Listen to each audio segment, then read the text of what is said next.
Allez, aujourd'hui, Daf Kouf Nun Aleph. Nous nous sommes arrêtés au milieu de la page à la Mishnah. Marshichin al Hatechum, lefakeach al iskeh kala, al iskeh hamet, leavilo haron, betachrichin. Donc, on a vu hier déjà, on reprend cette Mishnah, que donc on peut se rendre à la limite, on va dire, du troum de Shabbat, al-Païm Hamot, pendant Shabbat, donc avec l'intention, les fakeah al-Iske Kala, de s'occuper, donc on va dire, des besoins d'une Kala, Iske Hamet, ou des besoins d'un mort. C'est-à-dire, on a cette intention-là, qui est de faire quelque chose qui en temps normal est interdit pendant Shabbat, mais pour les besoins d'une Kala ou pour les besoins d'un maître, on peut se diriger comme cela et faire ça juste à la sortie du Shabbat. C'est au niveau du maître, les avilo, Aaron et Tachrichin. Donc pour le maître, par exemple, c'est d'apporter, de faire un Aaron, un cercueil, Betachrichin et des linceuls. Pour la Kala, c'est par exemple, d'arracher des branches de myrte pour confectionner ce qui est intéressant pour la Kala. Nochri, Shevi, Halilin, Beshabbat. Donc un non-juif qui a apporté Halilin, des flûtes pendant Shabbat. Donc généralement, ces Halilim-là étaient utilisés, d'accord, pour, on va le voir, pour engendrer, on va dire, les plaintes et les pleurs au niveau de la personne qui est décédée. Donc, si ce goy, il a apporté Khalilim Beshabbat, lo yispod ba'en Israël.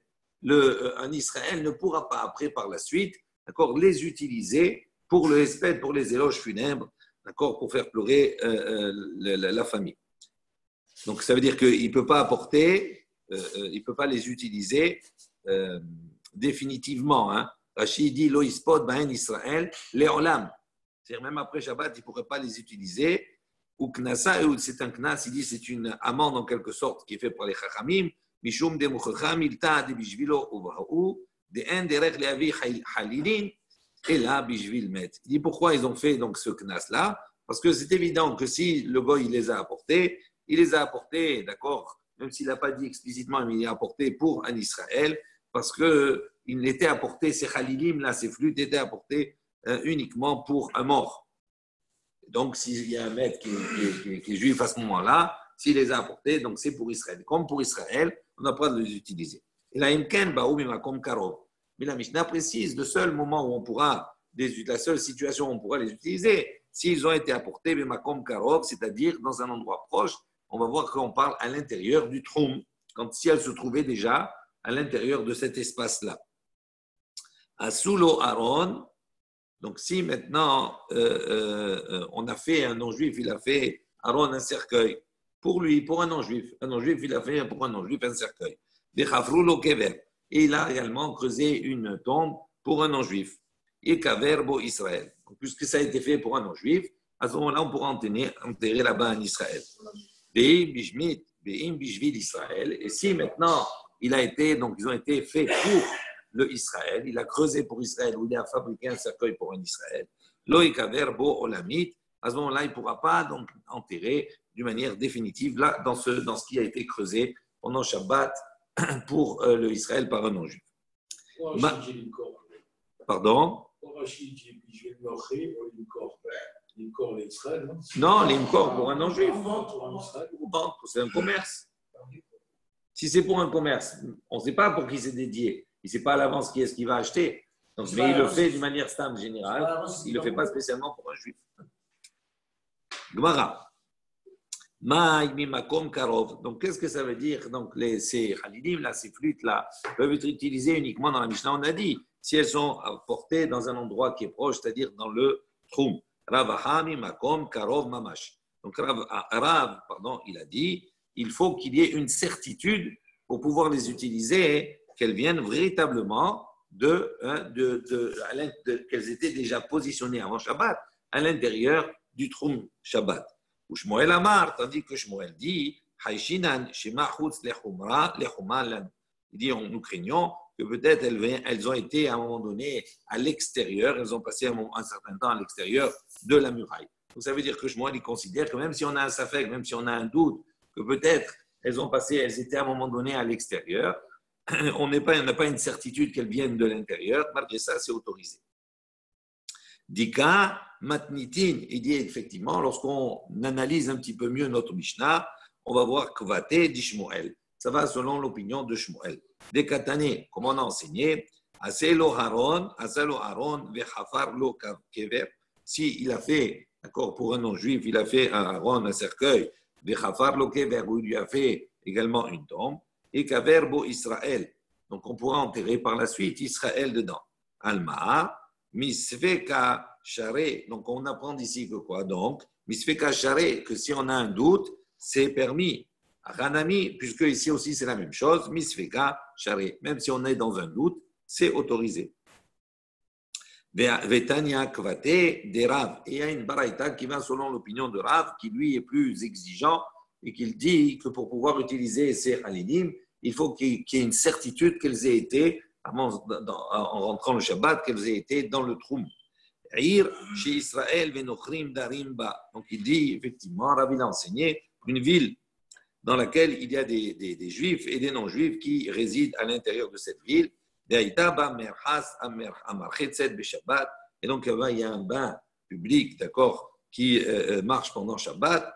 Imrov nochrim, si maintenant la majorité, d'accord, des utilisateurs, on va dire, de ce bain sont des non-juifs, la erev rochetz ba miyad. À ce moment-là, pour le juif qui veut l'utiliser, il pourra l'utiliser à la sortie du Shabbat immédiatement et pas attendre le temps, d'accord, de faire chauffer l'eau. Imrov Israël, en revanche, si la majorité, ce sont des juifs, yamtin atide shiyahamu hamin. Donc il devra attendre à la sortie du Shabbat, Motzai Shabbat, il ne pourra pas utiliser le bain, d'accord, immédiatement, mais il devra attendre le temps, d'accord, qui est nécessaire pour chauffer. Oui, on l'avait vu déjà. Mechetza al mechetza, si maintenant il y a 50-50, d'accord, à ce moment-là, ad kedesh yahamu hamin, il dit il attendra le temps de faire chauffer l'eau. Donc on voit ici que Rav, à partir du moment où il y a un safek, il est strict. Rav Yehuda Omer, be'ambate ktana. Donc Rav Yehuda, il a dit be'ambate ktana pour un petit bain.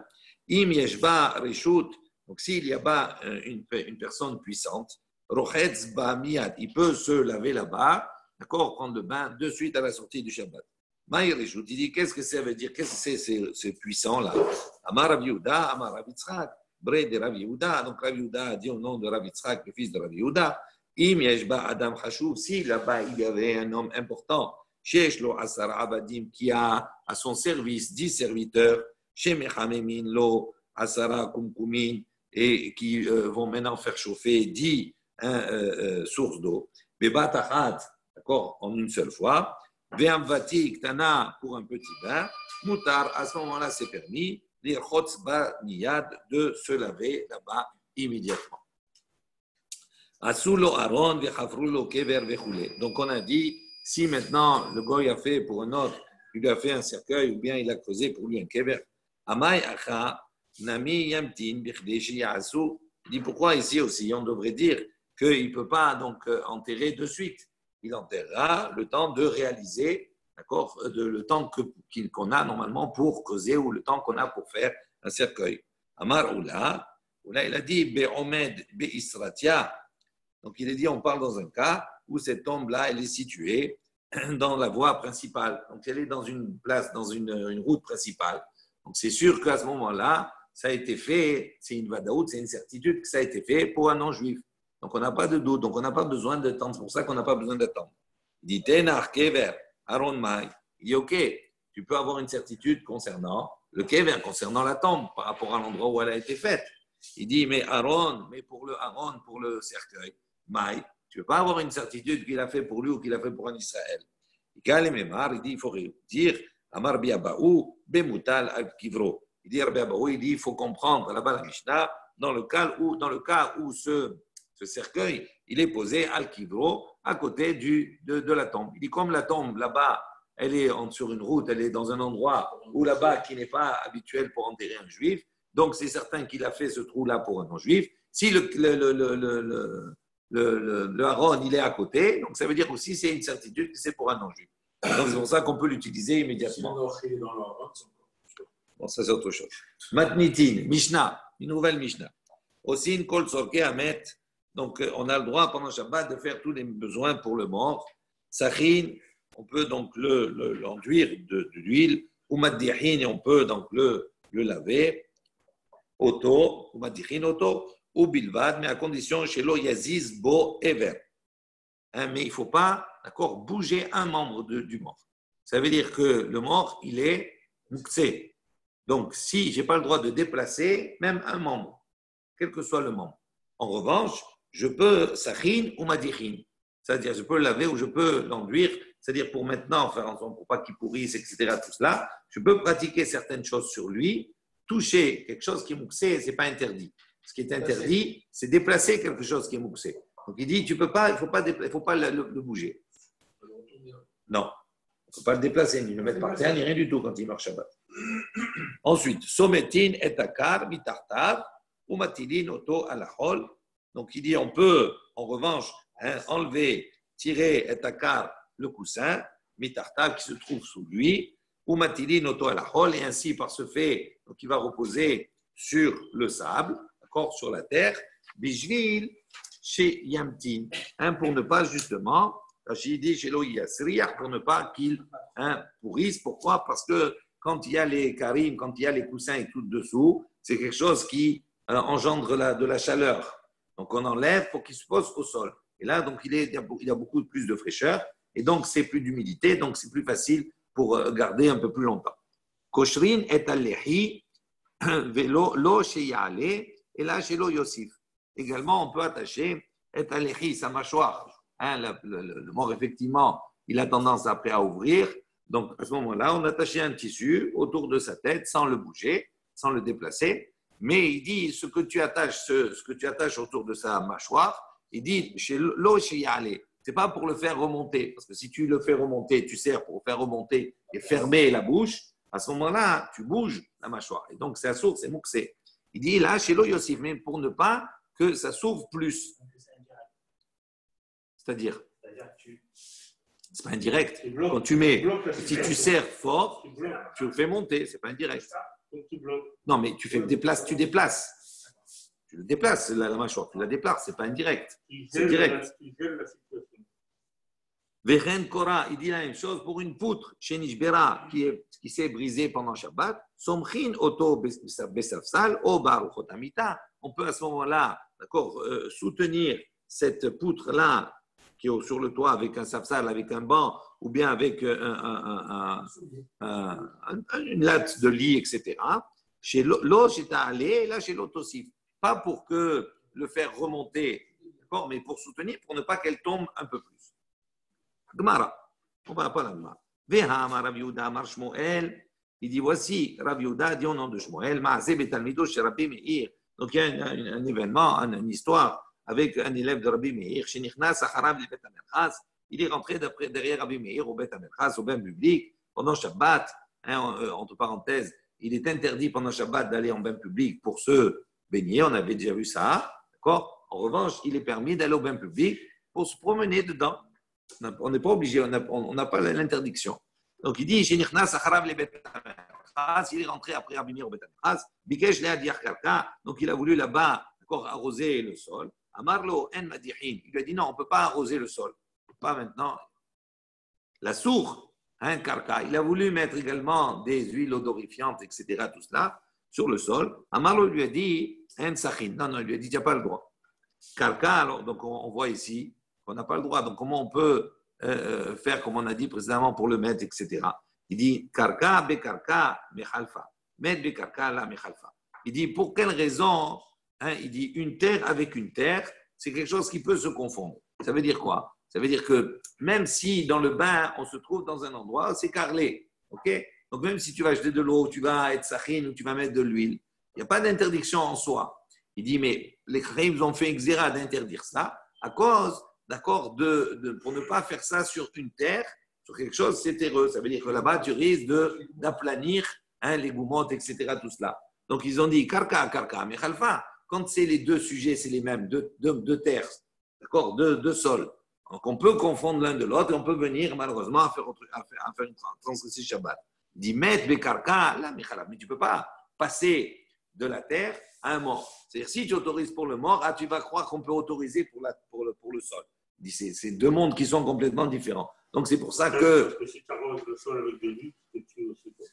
Non, mais ce n'était pas de l'huile comme non, c'est pas de l'huile d'olive, hein. C'est autre chose. C'est des huiles odorifiantes, parfums, etc. Kol, ensuite on a dit dans la Mishnah, Kol. Hein, qu'est-ce qu'on avait dit dans la Mishnah? Aussi une Kol Tzorkeamet. On fait tous les besoins du monde. Elle dit Kol la touye. Pourquoi on a besoin de tous les besoins? Ce Kol-là, il est venu rajouter quoi?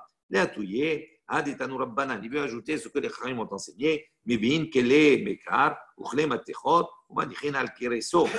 dit on a le droit pour le mort d'apporter les mekar, des ustensiles qui refroidissent, ou des ustensiles qui sont en métal, et de les poser sur son ventre, qui est chez l'autre pour ne pas qu'il enfle, d'accord, qu'il gonfle.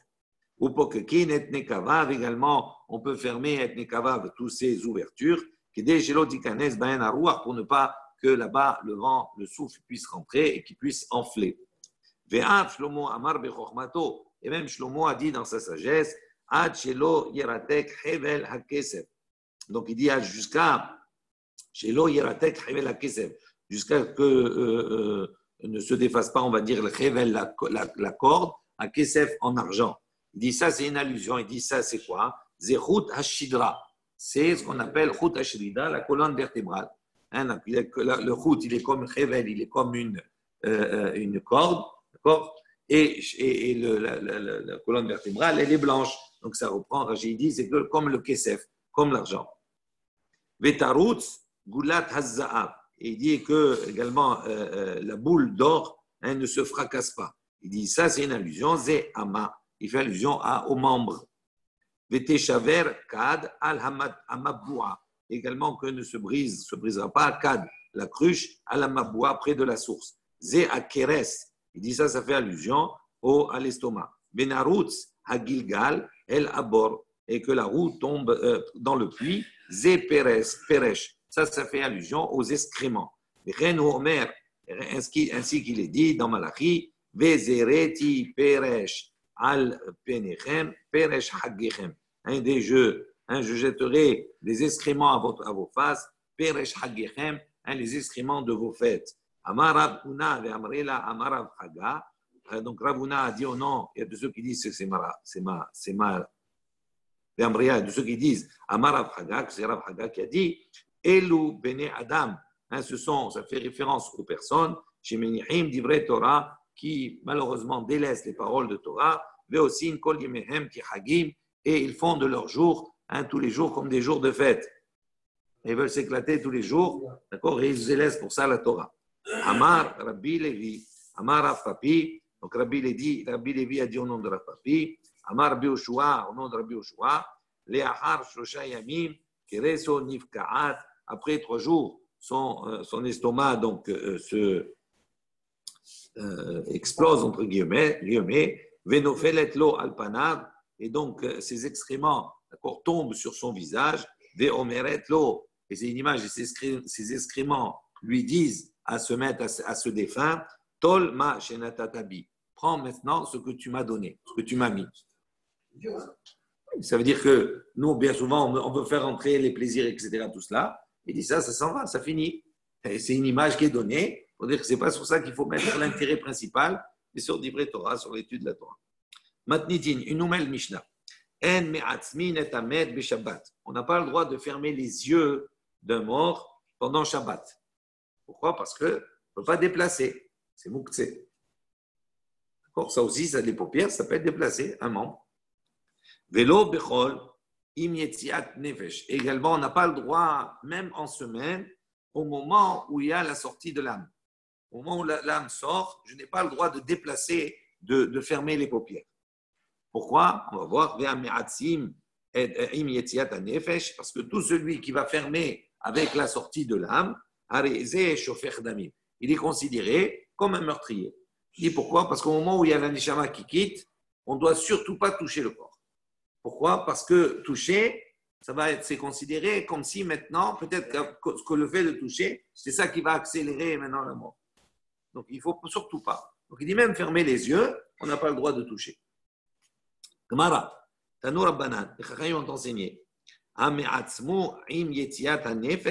Harizé Shofer Damim. Donc, ils ont dit celui qui ferme les yeux du mort au moment de la sortie de l'âme, c'est comme s'il était Shofer Damim, comme s'il a fait couler du sang. Machal, il dit, c'est une parabole. Les nerfs chez Kava, il dit une lumière qui est en train de, une flamme qui est en train de s'éteindre. Veolechet, il va doucement s'éteindre. Adam Aniah Itzbaro Aleha, l'homme à ce moment-là met son doigt sur elle, Miyad Kafta, de suite, elle s'éteint. Il dit là, c'est la même chose. Quand l'âme est en train de quitter le corps, l'homme est en train de s'éteindre. La moindre chose qu'on va toucher peut engendrer qu'il s'éteigne définitivement. Et donc, c'est comme si on a tué la personne. Tania, il y a une baraita qui dit Rabban Shimon ben Gamliel Omer, Harotse, Shit Atzmu Einar. D'ici maintenant, quelqu'un veut faire en sorte que ses yeux, les yeux du maître, se ferment d'eux-mêmes chez le maître. Nofach lo yayin bechotmo. Il y a plusieurs possibilités, plusieurs solutions. On souffle dans ses narines du yayin, du vin. Venoten shemen ben risse inav. Bien, on met de l'huile, d'accord, sur les cils de ses yeux. Veochez vishne guddale raglav.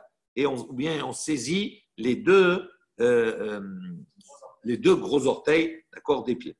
Vehen me'atzmin me'alehen. Et à ce moment-là, ils se ferment d'eux-mêmes. On ne peut pas faire l'expérience.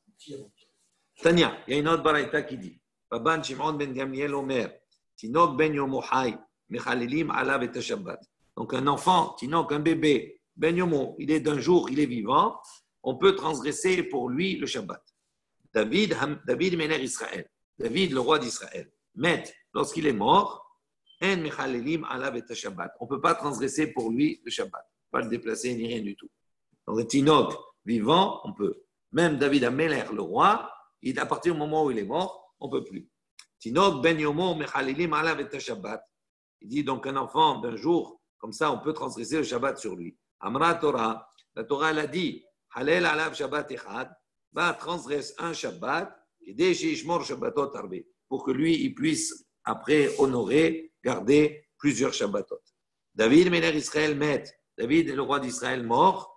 On ne peut pas transgresser le Shabbat pour lui. Parce que puisque Shemet, Adam, Batel mina mitzvot, parce qu'à partir du moment où l'homme est mort, Batel mina mitzvot, c'est fini. Il ne peut plus accomplir les mitzvot. Ce que Rabbi Yochanan a dit, Bammetim chofshi. Donc dans le pasuk, c'est marqué comme ça dans le Teilim, Bammetim chofshi. Un parmi les morts, ils sont libres. Kivan Shemet, Adam, il dit à partir du moment où l'homme décède, il devient libre des mitzvot. Ça veut dire qu'il ne peut plus faire les mitzvot. Betania, Rabbi Shimon ben El-Azar, et Rabbi Shimon ben El-Azar a enseigné également, Omer et Baraita, Tinok ben Yomo Hay, un enfant d'un jour, En Tsarir li Shomro, Mina Hulda ou Mina Achbarim, il n'a pas besoin d'être gardé ni d'une Hulda, d'une top, ou Mina Achbarim, ni de souris, de rats. Aval, Og Melech Bashan, mais Og, le roi de Bashan, qui est un géant, mais s'il est mort, quand il est mort, on doit le garder, son corps, des taupes et des rats. C'est-à-dire, quand on est vivant, on n'a pas besoin, même si on est tout petit, même si c'est un bébé, il n'a pas besoin d'être gardé des animaux, etc. Pourquoi? On va voir. Parce qu'il est justement vivant. À partir du moment où il meurt, à ce moment-là, il perd son statut de vivant. Et à ce moment-là, on doit le garder pour ne pas qu'il soit attaqué par les animaux. On va voir. Comme c'est marqué dans le passouk, on voit que quoi? Les animaux, sur eux, ils ont ta crainte, d'accord? Ils ont la crainte et l'effroi de toi. Ça veut dire ils ont peur de toi. Tant que toi, tu es un homme, un animal par nature, il a peur de l'homme. On voit des rats quand même mordir. Alors, on va voir pourquoi. Kolzman chez Adam Hay, donc il dit comme ça. Il dit tant que l'homme est vivant, emato mutelet à la période. À ce moment-là, sa crainte, d'accord, repose sur les créatures. Qui va en à partir du moment où il est mort, batla emato. Sa crainte, elle disparaît. Et donc, c'est pour ça qu'à ce moment-là, les animaux, ils n'ont plus peur de s'approcher. Donc, c'est pour ça qu'il faut le garder. Et même un bébé, même si là-bas, il est vivant, il n'y a pas à craindre parce qu'ils ne vont pas s'approcher de lui. Amaraf papa, Nikitinan Arié Abetre Lonafil. Donc, alors, il a dit, on a comme ça une tradition, on a un enseignement qui nous est porté où un arié, un lion, abetré, d'accord, s'il est en face de deux personnes, l'onafil, il ne tombe pas sur deux personnes, il n'attaque pas. Haka Hazina Nenafil, il dit pourtant on a vu d'accord, qu'un lion il a attaqué deux personnes. Il dit Aouk de Rami Bar Abba. Il dit ça c'est comme l'enseignement de Rabbi Bar Abba. De Amar Rabbi Bar Abba, En Haya Sholetet Ba'adam Adjenid Melo Kebehema. Il dit un animal, d'accord, ne peut pas s'attaquer à un homme, d'accord, jusqu'au moment où l'homme lui apparaît comme un animal. Ça veut dire que si on est un homme, un vrai, à ce moment-là, on a un certain pouvoir et l'animal, normalement, doit avoir peur de nous. S'il n'a pas peur de nous, ça veut dire qu'il ne nous voit pas comme un homme, il nous voit comme un animal. C'est-à-dire qu'il faut se remettre en question. Chez Neymar, comme il est marqué dans le Passouk, Adam, Bikar, Baliali, Nimshal, Kabbehemot, Nidmu. Donc, un homme, un Bikar, c'est-à-dire qui est honorable, etc., Baliani, ne pas passer la nuit. Pas comme ça. Nimshal, il est comparé, Kabbehemot, Nidmu. Il ressemble, d'accord, comme des behemoths, comme des animaux. Amar Rabbi Hanina a dit, Asur Lishon, Bebayit Yahidi. Donc, Rabbi Hanina a dit, il est interdit de dormir dans une maison seule. Parce qu'on va être angoissé, etc., anxieux, etc., tout cela, et ça peut engendrer beaucoup de choses. Bechol Ayashan, Bebayit Yahidi. Tout celui qui dort dans une maison seule, Ahazto Lilith.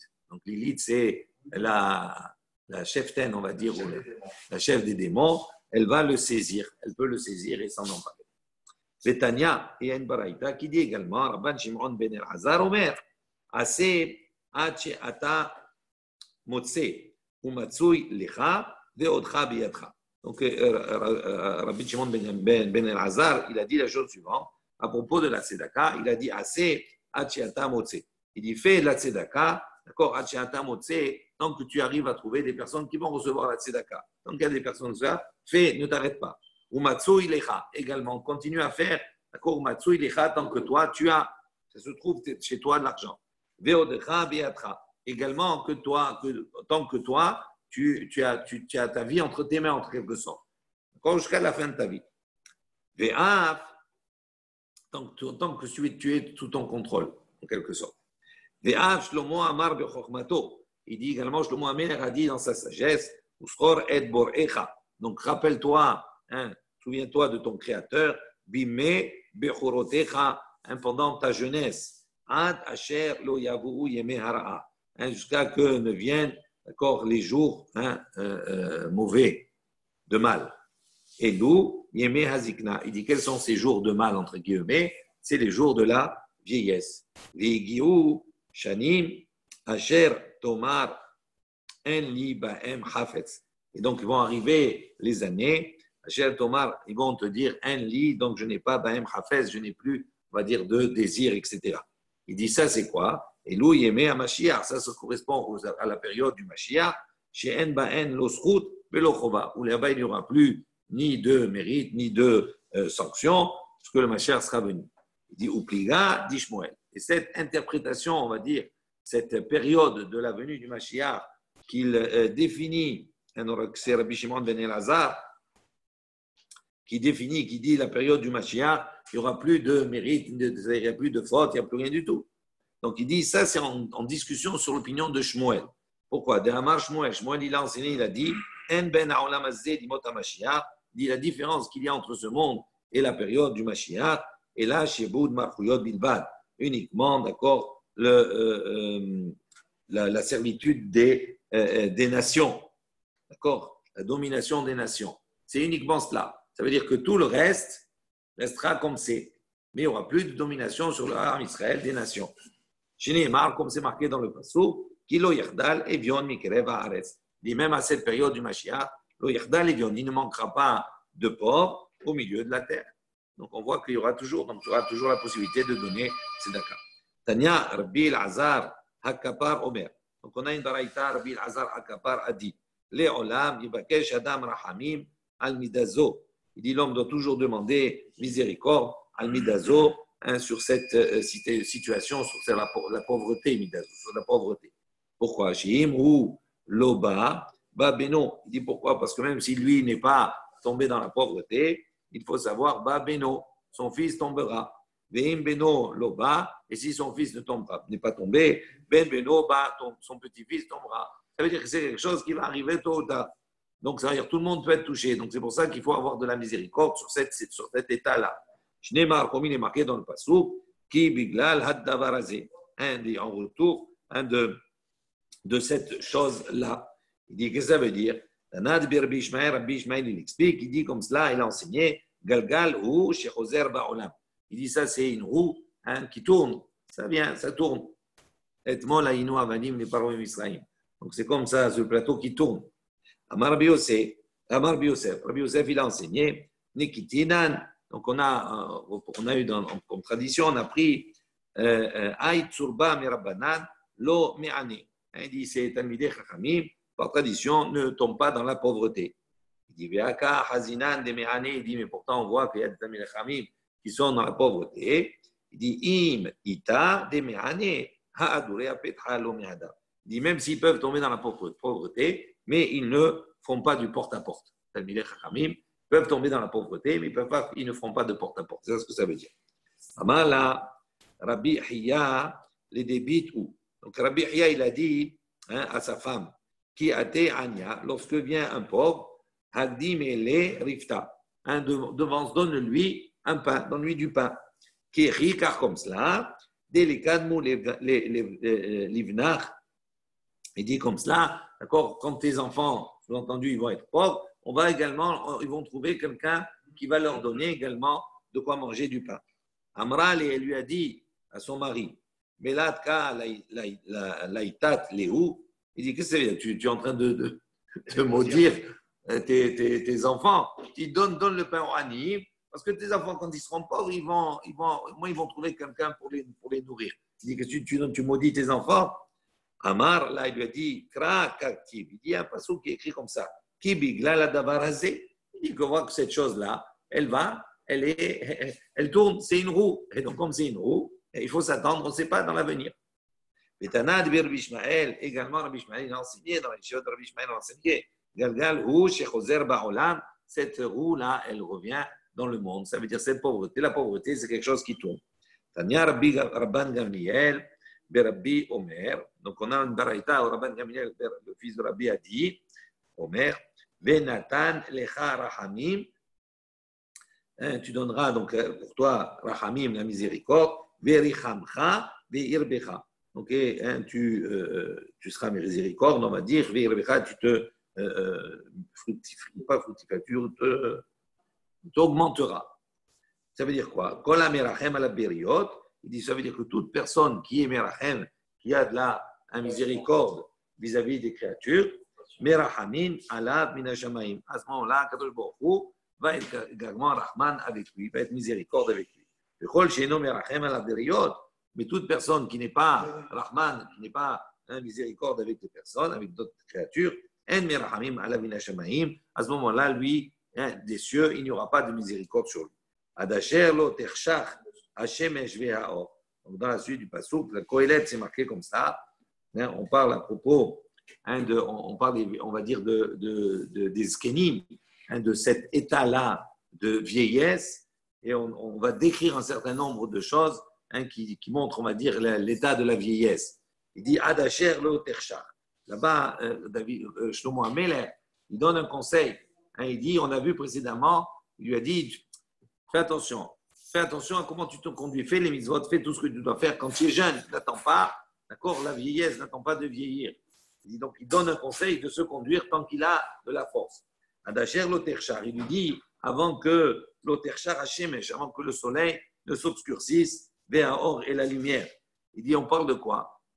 Ze paddahat ve'achotem. Il dit, ça fait allusion, paddahat, au front de la personne. Il dit parce que quand on est jeune, c'est lisse, et quand on vieillit, ça commence à se plisser. Ve'achotem, également le nez. Il dit pourquoi? Parce que le nez, c'est ce qui définit ce qui définit le visage, on va dire, qui donne une lumière au visage. Il dit c'est pour ça que Hashemesh, c'est pas dahat, c'est comparé au Shemesh. Quand c'est jeune, on regarde ça, c'est lisse, d'accord, c'est lumineux. Ve'achotem, c'est comparé à la lumière également, parce que c'est elle qui éclaire le visage. Ve'ayareach également, on a dit après ensuite, et la lune. Il dit Zo Neshama, ça correspond à la Neshama, à l'âme. Ve'akohavim et les étoiles. Elou halesatot. Ça, c'est les joues de la personne. Veshavu he'avim ahar geshem. Et donc viendront les nuages après la pluie. Il dit Zo me'or einav. Ça, c'est la lumière des yeux qui va avec le temps, va s'affaiblir. Chez l'Adam de l'homme, chez Oler achar bechi, qui va perdre, on va dire, de sa clarté, de sa vue, après les pleurs de la vie, etc.